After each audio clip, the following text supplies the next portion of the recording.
नमस्कार साथियों, दिव्यम क्लासेस सीकर में आपका स्वागत है। पिछली क्लास में हमने देखा था कि जब ब्याज की शर्त त्रैमासिक होती है तब समय को 4 गुना एवं दर को 1/4 कर देते हैं।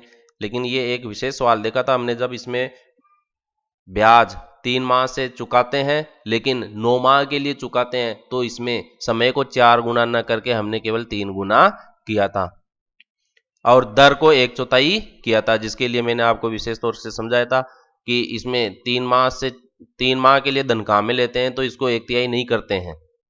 उसके पीछे कारण मैंने बताया था आपको कि 3 महीने आपको ब्याज देना ही नहीं है, 3 महीने आपको ब्याज देना नहीं है। इसलिए अपने को इसमें आप ऐसा भी कर सकते हैं, जैसे 12% की दर है तो 1 महीने की कितनी दर लगेगी, 1% लगेगी। और 3 महीने से आप ब्याज चुका रहे हैं तो 3 महीने के लिए कितनी परसेंट की दर होगी, 3% होगी। इसको आप सीधा सीधा ऐसा भी ज्ञात कर सकते हैं, भाई 3 महीने तक आप 1 महीने की आपकी कितनी रेट लग रही है, 1% की दर लग रही है, तो 3 महीने के लिए कितनी लगेगी, 3% लगेगी। और 3 महीने के लिए कितना हो जाता है, फिर ये दर आपकी यहाँ पर 3% हो जाती है। इसको आप इस तरीके से एक एक नियम से 1 माह में बदलकर फिर कितने महीने से आप ब्याज चुकाते हैं उससे गुणा कर लीजिए तो आपको ब्याज की दर प्राप्त हो जाती है। अब आज अपन देखो एक अलग और सवाल देखेंगे, ये भी बहुत ही महत्वपूर्ण और रोचक सवाल है। आपकी समझ इन सवालों से बहुत अधिक बढ़ जाएगी चक्रवृद्धि ब्याज की तुलना में। देखिए, 8,000 रुपए की राशि 12% की दर से 1/4 वर्ष के लिए आपको पी दे रखा है 8,000 रुपए, दर दे रखी है आपको 12% और समय दे रखा है 1/4 वर्ष। अब इस पर देखो मैं थोड़ा सा डिस्कस कर लूं, ये एक पूर्ण संख्या होती है और ये भिन्न संख्या होती है, ठीक है। ये समय की पूर्ण संख्या है 1 वर्ष, तो 1 वर्ष में कितने माह हो गए, 12 माह है। अब ये 12 माह का 1/4 है, 12 माह का 1/4 है, तो कितने महीने बच गए, 3 महीने।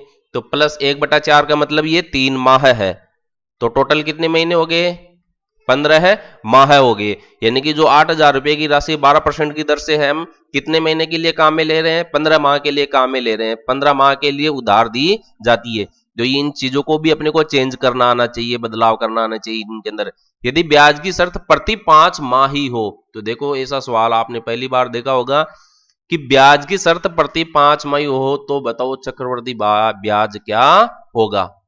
देखिए, अब ये दो चीजें तो आपने रट रखी है, अर्धवार्षिक और त्रैमासिक ब्याज की शर्त होती है तो इसमें आप समय को 2 गुना और दर को आधी कर देते हैं, और त्रैमासिक होती है तो समय को 4 गुना और दर को 1/4 कर देते हैं। ये चीज तो आपने रट रखी है, लेकिन ये चीज अब क्या करोगे इन चीजों के अंदर। तो देखिए, पिछली क्लास में भी मैंने इस जैसे सवाल पर डिस्कस किया है, ये सवाल उसी से लगभग मिलता जुलता है। देखिए, 5 माह की शर्त है, शर्त क्या है ब्याज चुकाने की, 5 माही, यानी कि अपन कुल कितने महीने के लिए धन को काम में ले रहे हैं, 15 माह के लिए, तो 5 गुणा 3 बराबर 15 माह हो जाता है। तो इसका मतलब क्या हो गया, हम कुल समय जितना समय अपन धन को काम में ले रहे हैं उसको कितनी बार चुका रहे हैं, 3 समय में चुका रहे हैं।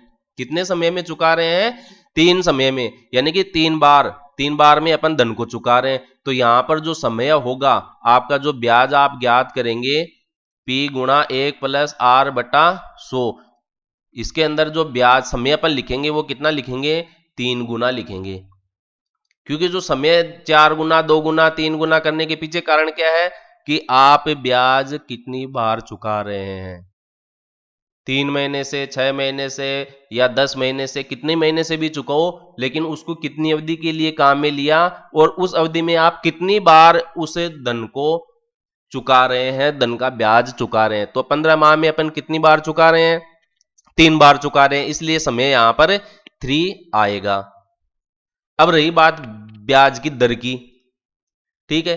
अब दर कैसे ज्ञात करें, तो देखो इसमें आप एक एक नियम भी काम में ले सकते हैं। पिछली क्लास में मैंने बताया था आपको 12% की दर है, तो 12 माह के लिए है, तो 1% बताओ कितने कितने के लिए हो गया, 1 माह के लिए हो गया, तो 5 माह के लिए बताओ कितना होगा, 5% हो जाएगा, सीधा सीधा है। आप पिछले सवाल में भी इसी नियम को काम में ले सकते हैं इस तरीके से। देखिए जो मैंने 8,000 रुपए की राशि 12% के हिसाब से बताया, 9 माह के लिए अपन काम में ले रहे हैं, तो 12% की दर है और 12 माह के लिए अपन काम में ले रहे हैं, तो 1% की दर कितने के लिए? 1 माह के लिए हो गई। अब 3 महीने से अपन चुका रहे हैं, 3 महीने से अपन चुका रहे हैं, तो 3 महीने के लिए कितनी हो जाएगी? 3% हो जाएगी।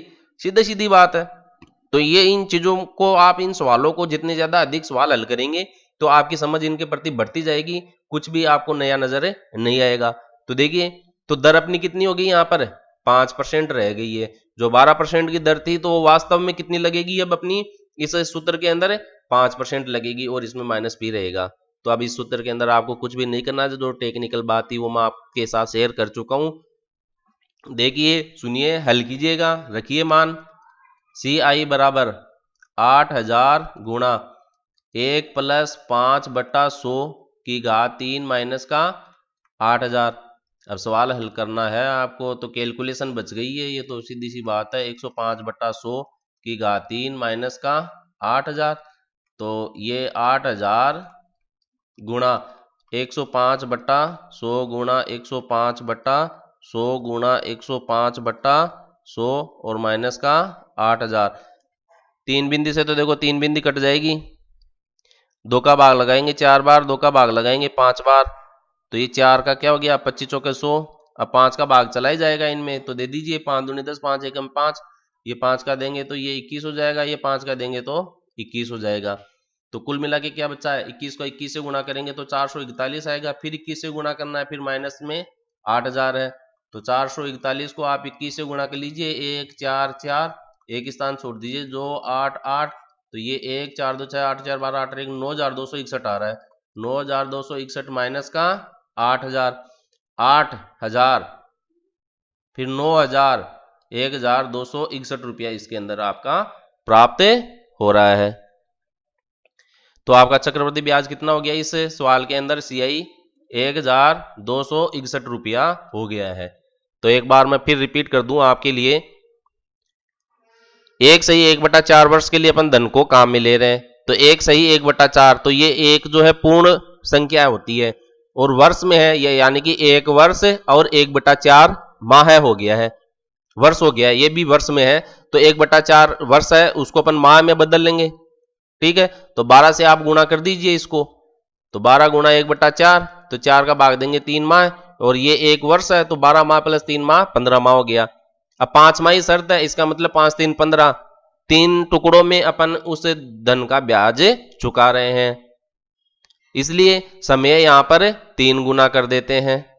दूसरी बात, दर आपकी 12% है, तो 5 माह की दर क्या होगी? तो जो दर दी जाती है उसको आप एक नियम से 1 माह के दर ज्ञात कर लो। अब यहां सीधी सीधी दे रखी है 12%, 12 माह के लिए है, 12% दर कितनी है? 12 माह के लिए, तो 1% दर किसके लिए? 1 माह के लिए हो जाएगी, तो 5 माह के लिए कितनी हो जाएगी? 5% हो जाएगी।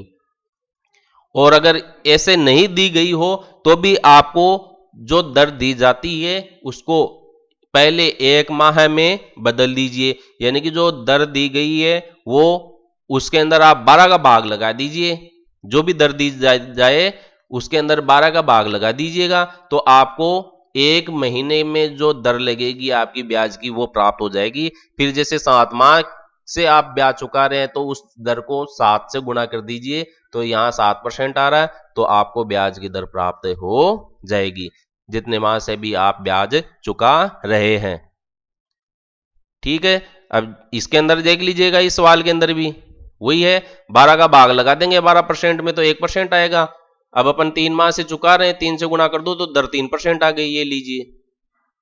तो इस तरह की बहुत नई नई जानकारियां सवालों के अंदर आपको मिलती रहेंगी, अपन अलग अलग सवाल करते रहेंगे, आप सीखते रहिए, अभ्यास करते रहिए, बने रहिए। वीडियो अच्छा लगे लाइक करें, शेयर करें, सब्सक्राइब करें, बेल आइकन जरूर दबाएं, ताकि जैसे ही वीडियो बनाकर मैं अपलोड करूं उसका नोटिफिकेशन आपको प्राप्त हो सके और ऐसी ही रोचक जानकारी के साथ आप अपना गणित का ज्ञान और बुनियादी गणित के ज्ञान को बढ़ा सकें। धन्यवाद।